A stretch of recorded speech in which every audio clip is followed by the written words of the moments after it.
I'm Eli Sluter with Sluter Law Firm. I'm licensed in Arizona, New Jersey, and Pennsylvania.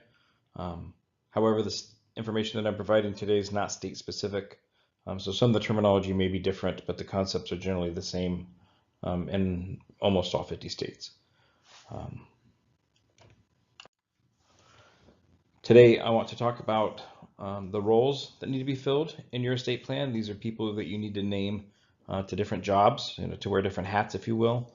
A lot of them could be the same person. Sometimes they need to be different people. And also, we're going to cover the questions that need to be answered, that you need to consider and talk about with your family and answer. Most of them have to do with your living will, which is your end of life directions. As we've covered, estate planning can be very confusing. Terminology is very confusing. And so this may be you throwing up your hands and just being frustrated. It may be me asking all these questions that I need to gather the information to complete your estate plan. But in any case, common questions are, what is an executor? What is a trustee? And, what is a healthcare agent? So we're going to kind of cover what all those roles are. Real quick, this is information only. This does not constitute legal advice. No attorney-client relationship is created by you watching this video, et cetera, et cetera, et cetera. All right, now we've talked about why it's important to have these documents. I'm going to review them real quick. You have your last will and testament. When's that effective? Right, it's when you're dead. Says who gets what and appoints an executor without the need to post a bond. Different states use different terminology. For instance, New Jersey, an executor is called your personal representative when in the probate court. So you may run into different terminology, but just know it's the same thing. Your living will, when's that effective? Right? It's not when you're dead, it's when you're nearly dead, but you're still living. And this is your instructions. Again, expression of your free will insofar as how you want to be treated when you're near the end of your life. And can't make decisions and communicate on your own, and when you would like for them to, quote, pull the plug, withhold life-sustaining treatments. Your healthcare power of attorney, right, appoints your agent to make healthcare decisions. We combine the living will with the healthcare power of attorney. It's combined advance directive for healthcare. And then your durable power of attorney appoints an agent to handle your finances. And when does this come into play? Again, it can be immediately for your spouse, or if you're incapacitated, or only when you become incapacitated, and that's called springing. Finally, we didn't touch on this yet, but if you do have minor children, an element to my estate plans that I would give to you that most estate plans don't include is a document, a simple one-page document that I call a family protection plan. And what that is it is a short-term guardianship document so that your children never wind up in foster care for any reason, even temporarily. If something were to happen to you, tragic to you and your spouse, such that a police officer is on your doorstep trying to find next of kin, or who to notify that mom and dad aren't coming home, whether temporarily because they're in the hospital or permanently, then that officer, giving that officer a clear list that's signed and notarized, saying you can leave my children with these 4 or 5 different families who live very close to me. That's going to help that officer not have to resort to calling Child Protective Services in order to take your children and put them into foster care. Now that we have the documents sorted out, let's talk about the rest of the information that's required to complete your estate plan. Okay, it's time to name names. For these roles that need to be filled, you can name the same person or different people. Obviously, your spouse is probably your go-to primary choice for most, if not all of these, but we're dealing with worst case scenarios, so you have to plan for the event of your spouse not being able to serve, so it's important to have at least 2 alternates for all these roles. Okay, we're going to start with your last will and testament is your executor. That's who's going to carry out your wishes regarding your estate, your belongings. This is going to be done under the purview of the probate court. They're going to be kind of supervising how that is handled, and there's going to be reports. How intense that supervision is depends on the state New Jersey's less formal, less supervision, less reporting. Arizona is more formal, and so more reporting. We didn't discuss trusts. That's part of the more advanced estate planning 201. But in your will, we can easily provide for the creation of testamentary trusts. These are trusts that are created in your will. It's your last will and testament. So it's that testimony that says, if my spouse and I both die and our children aren't of a certain age, we want their inheritance to be held for their benefit, held in trust for their benefit. And then you would name a trustee, somebody that's going to manage those assets and make sure that their education is paid for, and their housing and medical care, and the essentials are taken care of. And then you can stagger when they're going to have the ability to receive the principal, right?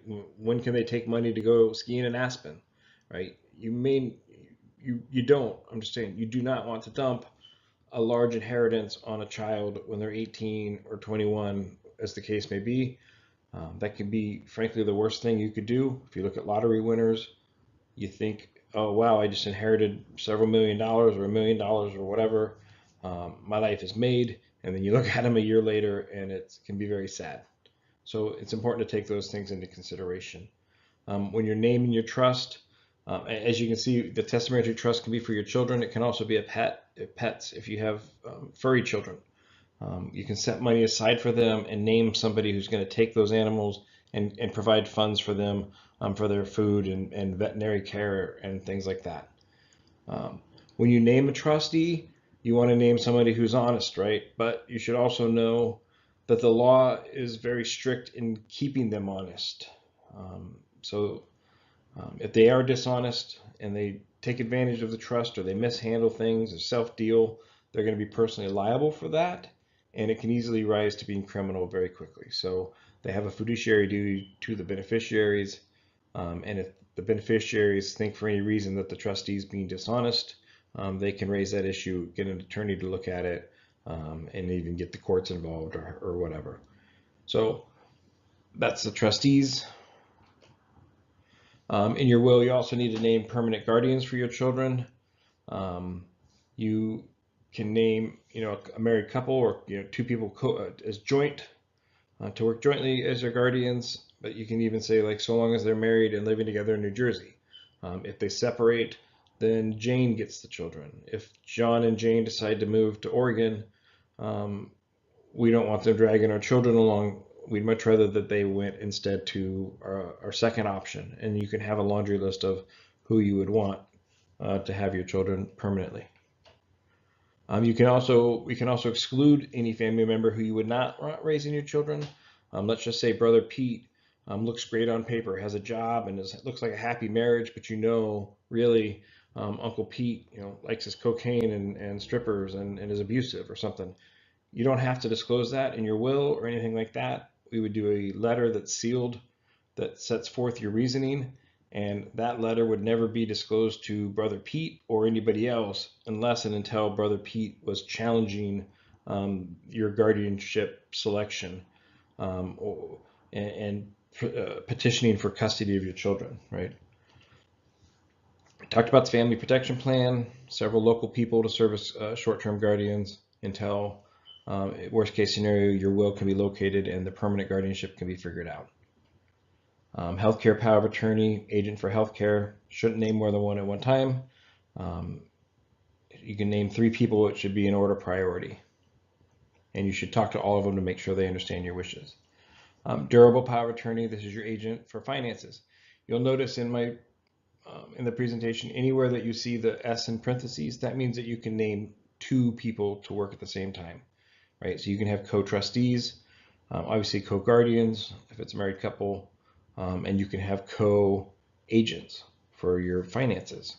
In that case, though, you need to decide whether you want them to work together jointly or concurrently. Jointly means they have to both agree, they have to act together. That's the 2 signature check is a perfect example of 2 agents having to work jointly.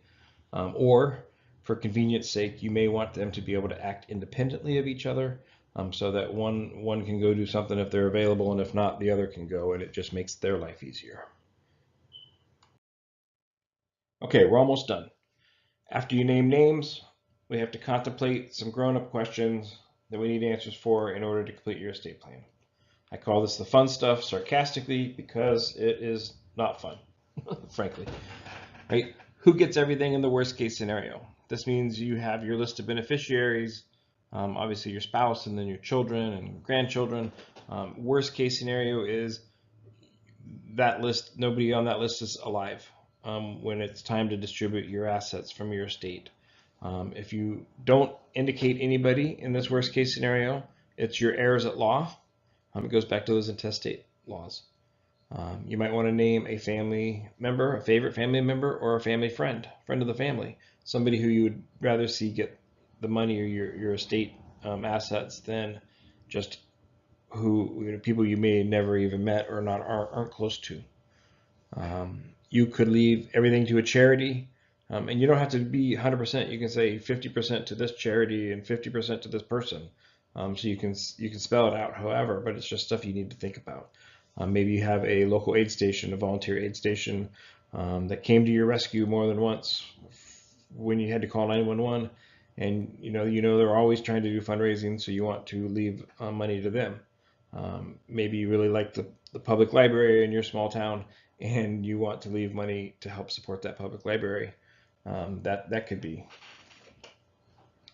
Are there any specific gifts that you want made upon your death? For instance, you could just say, hey, when I die, or when my spouse and I both die, however you want to spell it out.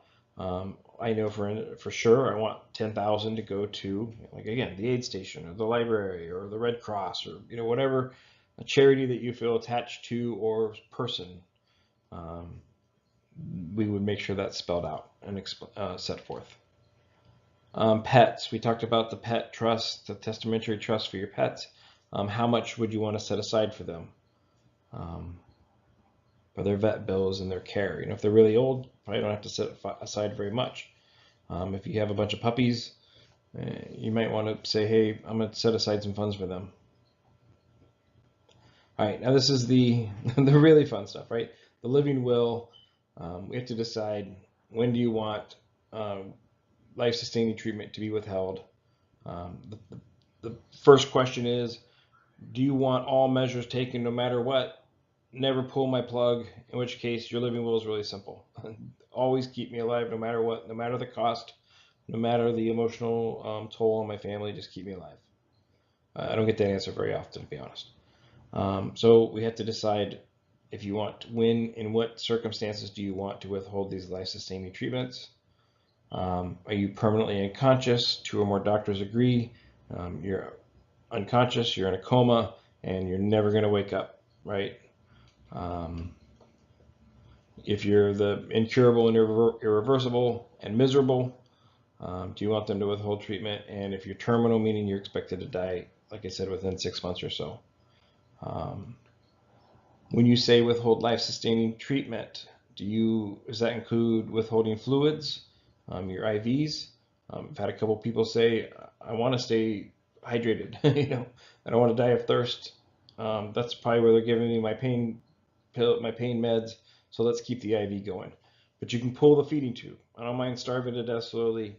And also, if I do go into cardiac arrest, please do not do any kind of CPR, which can be really violent. So do you want a DNR, basically? Finally, organ donation. Yes, your driver's license is going to say I'm an organ donor, but what's that mean? Does it mean any and all organs? Maybe you don't want to donate a certain part of you for whatever reason. For any purpose, do you want to transplant only? Medical research and education, it can dissect your heart or your brain and kind of see what made you tick. And do you want to donate your whole body? If you want to donate your whole body, it's very important to be proactive about that, because you want to Google whole body donation and make previous arrangements, so that all that's taken care of. It's not, you can't just say, hey, I want to donate my whole body to science and not make provisions for it, because it's just too complicated. It's something you got to be proactive about. And finally, are there any additional instructions or special limitations? This is where the funny stuff can kind of come in. I want my toenails clipped at least once a week if I'm in a coma, right? That one was funny. No blood transfusions, other special limitations. If you have religious beliefs that might affect when you're legally declared dead, we can take those into considerations and express those in your living will as well. So there you go. Those are the roles that need to be filled, the names that need to be named, if you will, and the questions that need to be contemplated, discussed with your loved ones, and answered for us to be able to put together your estate plan. So stop procrastinating. Getting your estate planning done is a grown-up thing to do. And if you're a grown-up, you should have it in place.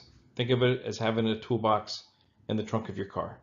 You may have a lot of tools in there that you may never need, but if you do need them someday, you're going to be very happy that you were proactive about it, and that you took care of it sooner rather than later.